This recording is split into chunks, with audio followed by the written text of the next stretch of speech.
Welcome into Action Island. I'm Meghan Payton alongside Anthony Dabbundo, Vegas Refund, and Tim Kalinowski. Happy week one, Monday Night Football. Guys, we're making progress. Our Action Island show, we're having fun with some same-game parlays. If you're new to Action Island, it's a game show, island theme. We get you a parlay by the end of it, a 3-leg parlay. And we got some competition going on. I know we've got some familiar faces that were on a previous show, but essentially the Monday night, Sunday night, and Thursday night crew, we're fighting for a win, guys.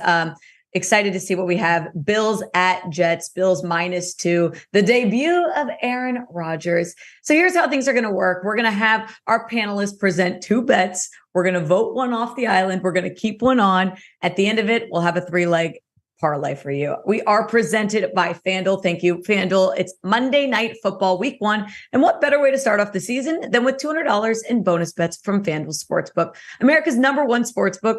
Log into your FanDuel account for your offer. New users only. Gambling problem? Call 1-800-GAMBLER. Terms and conditions do apply. All right, Anthony's going to start us off. And as always, at the end of this parlay, we will be able to show you guys how you can get it on FanDuel. You'll see the odds, you'll see the payout, and etc. Anthony, 2 bets. What are you looking at for tonight, Monday Night Football? Josh Allen versus Aaron Rodgers. Yeah, I'm going to start with Josh Allen under passing yards, 249.5 right now. If you look back at Josh Allen's 2022 season, it was really a tale of 2 years, and we saw a new Allen in the first half of the season being willing to take the checkdowns, willing to be precise underneath, and then he had that injury, and the injury was seen as the excuse for why he didn't perform nearly as well in the second half of the season. But part of me also wonders if it wasn't some schematic changes that happened within their offense. They ran a lot fewer RPOs in the second half of the year. And literally, as he got further and further away from the Brian Daboll coaching and more toward the new coordinator, his numbers really regressed pretty hard in the second half to the point where he was actually outside the top 10 in quarterback efficiency in the second half of the year. That was highlighted by some pretty bad games against the Jets and this defense, which returns most of its starting group from last season as well. And they really haven't had the second option behind Stefon Diggs. And that's been the concern for this offense. If you can take away the top option in Diggs, which the Jets have 2 excellent corners, they can do that, especially with Sauce Gardner, and we slow him down, then there's real questions about this offensive line, which is another year older and showed some real regression and some cracks last year. And so I do expect Allen to be under more pressure, using his legs more, which means using his arm less. I also do like the Bills in this matchup, so I think they'll be in a more favorable game script. So playing from the front, which means more running the ball, less passing. I think they're going to try to find more of a balance this year, which would lead to him throwing less. So I'm going with Allen under 249.5 yards as my first pitch. My second one is Dalvin Cook under 47.5 yards rushing, more like Dalvin cooked at this point in his career. Last season, he was 41st out of 43 qualified running backs in rush yards over expected. He was 39th in EPA per rush. And this is a Jets offense that was not an effective running unit last year. They finished in the bottom 3 in success rate rushing, and the Buffalo defense remains pretty solid up front against the run. So if the Jets fall behind in this game, they're going to rely on Rodgers to try to get back into it. I think it's going to be difficult for Cook to get a lot of rushing usage and yards, especially since we don't really know what his role is going to look like. I mean, he's projected to be the top back. That's not necessarily the case. We've seen some surprising usage across the league the last few days. Yeah, Anthony, I'm a bit torn, and we'll get a vote here in a sec. Josh Allen, you could argue, well, you're going under against one of the best quarterbacks in the league. He averaged 260 passing yards last year. But then if you isolate the games in which he played against the Jets, he went well under this number in both games.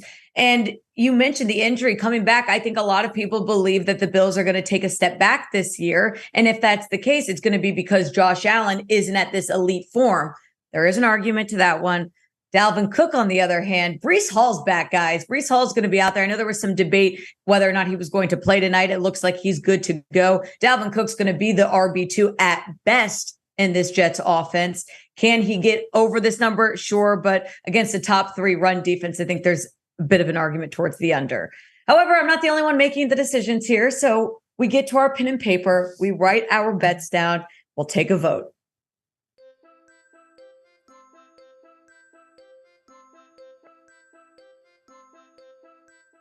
Is it Josh Allen or is it Dalvin Cook staying in our first leg of the parlay? Let's let the boys decide Present your papers. All righty. I believe we're a little bit, okay, we've got Allen, and Vegas Refund is saying Cook. Sorry, Tim, yet again, we're voting yours off. Dalvin Cook staying, Josh Allen's going. That's how it is. Dalvin Cook to me is the move here. He'd have to get a lot of volume in this game to go over 47.5. I just don't see that being the pace of play in this game. I see a lot of more passing downfield, close game. Bills are my lean in this matchup, which goes hand in hand with the Dalvin Cook under as well. All right, we've got our first leg. It's Dalvin Cook under his rushing yards. Let's move on. Vegas Refund, give us 2 bets that you're looking at tonight. So my first one's actually going to be Dalvin's brother, which is James Cook over 14.5 receiving yards.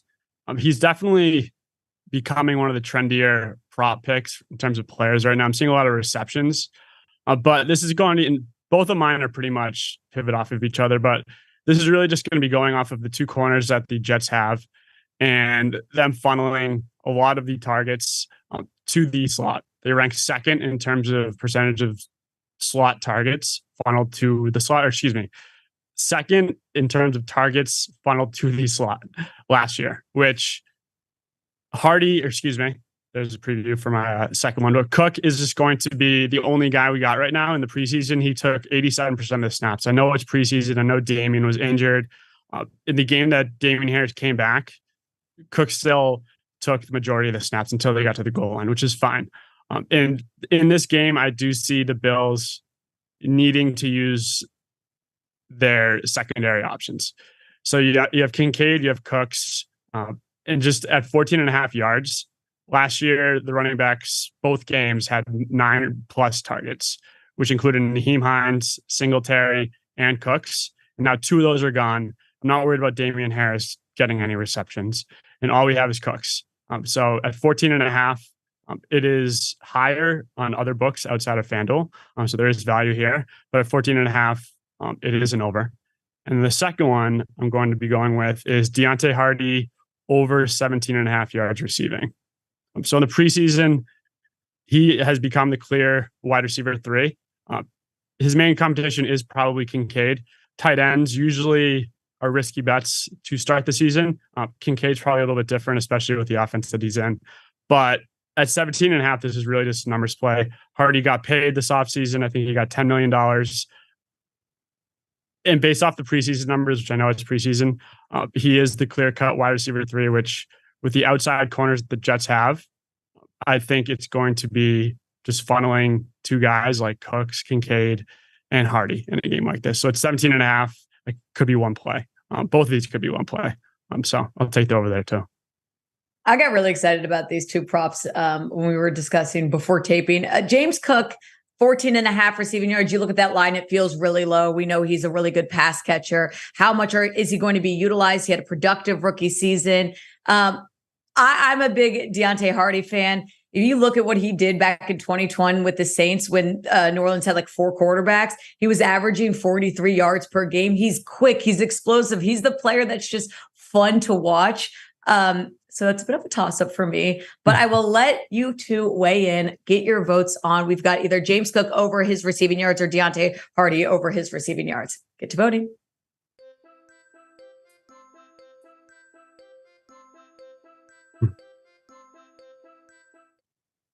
Present your bets. We've got James Cook, and Deontay Hardy. All right, I'm being voted off. It's okay. I had a feeling. Look at Tim with his lovely drawing. He saw Darren drawing the other day on this show, so now he's trying to get in on it.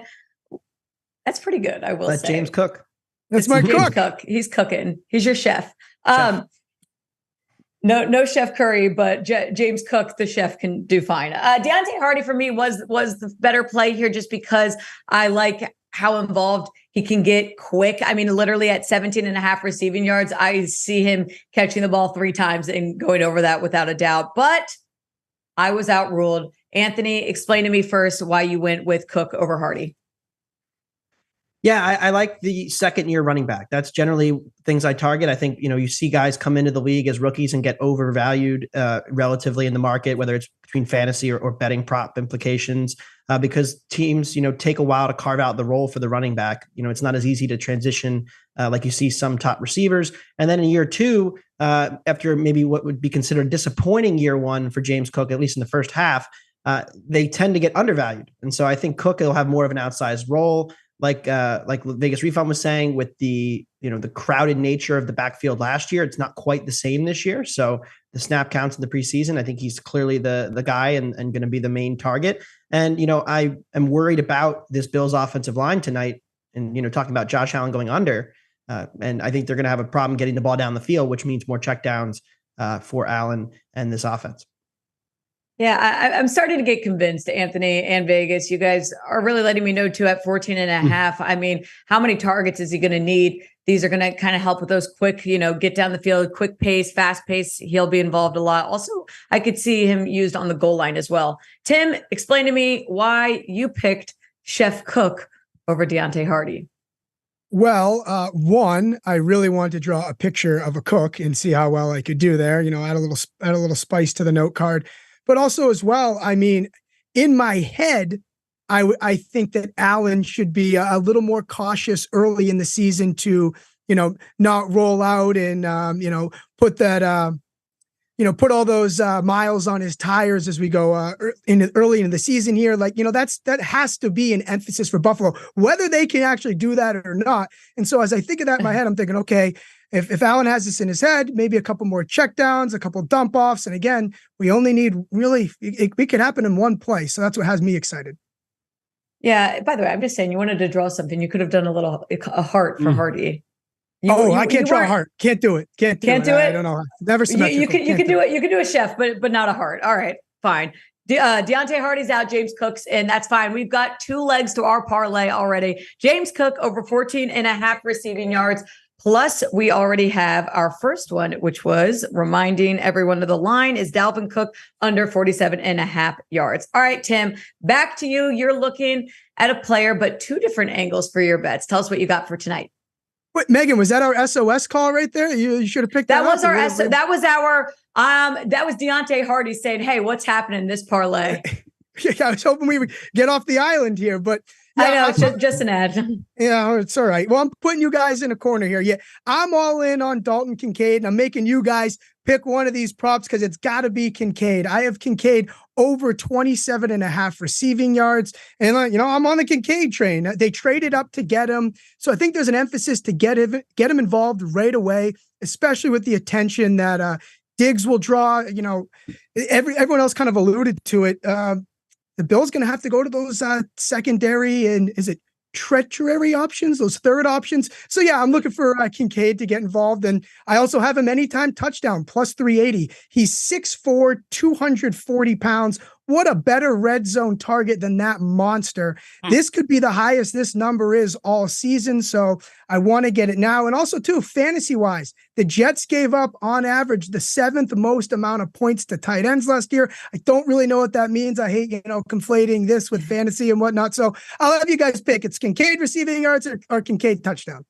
I like both of these. I'd honestly throw both in this leg because here's the question. This is what's fun about week one. You're looking at the new guys and you're wondering, all right, how are these reps going to be split up? Dawson Knox is going to be getting a lot of targets. We know that he's their top tight end, but Dalton Kincaid, there's a reason they went out and got him. So how's he going to be involved? Is it going to be goal line or is it going to be more targets, which is going to equal more receiving yards? That is up for us to decide. Tim presented two options. We're taking either receiving yards or we're taking anytime touchdown. So let's get to writing. I'm not going to have a great drawing like Tim did, but we will try to present some good votes.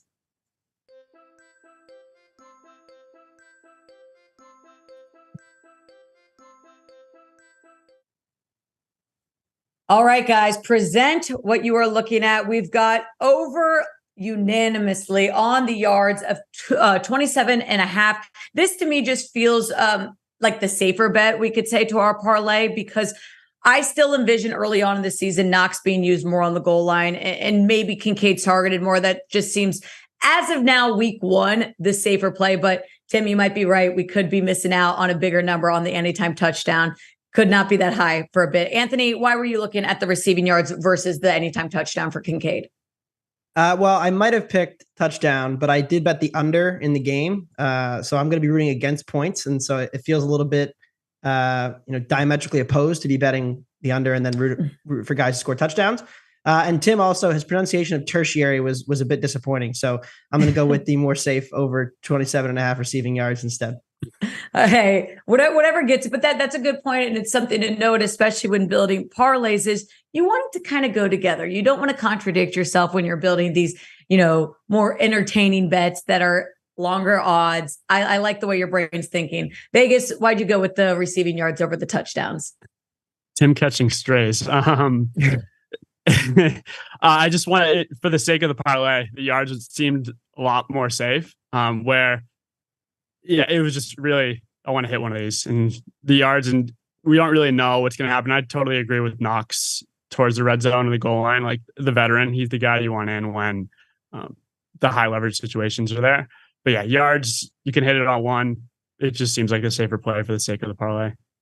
Look, I'm not trying to project anything onto you guys, but it really feels like we've got some interaction network competition going on right now. I feel like we're all hungry for a parlay, and the Monday night crew is saying, look out Sunday night, look out Thursday night. We're going to hit our first one of the season. All right, our 3-leg parlay presented by FanDuel is complete. To recap, we have Dalvin Cook under 47.5 rushing yards, James Cook over 14.5 receiving yards, and Dalton Kincaid over 27.5 receiving yards. When you combine that together, you get plus 573. That's pretty good because these feel pretty likely. To get it at plus 573, I like that payout. And as always, I'll give you a fun bonus bet. My fun bonus bet is Gabe Davis over 44.5 receiving yards. If you add that to a fourth leg, now we're up to plus 1,278. Now we're maybe betting against ourselves a bit. We're adding too many receivers. The Bills better be throwing it everywhere at this point. Guys, you can make this bet on FanDuel Sportsbook, plus 573. Can this be our first parlay to hit? Good luck tonight. Bills, Jets, Aaron Rodgers. We stayed away from Rodgers, by the way. I feel like that was a good move in this one. Anthony, Vegas, Tim, appreciate you joining us as always. Let's go cash some tickets tonight.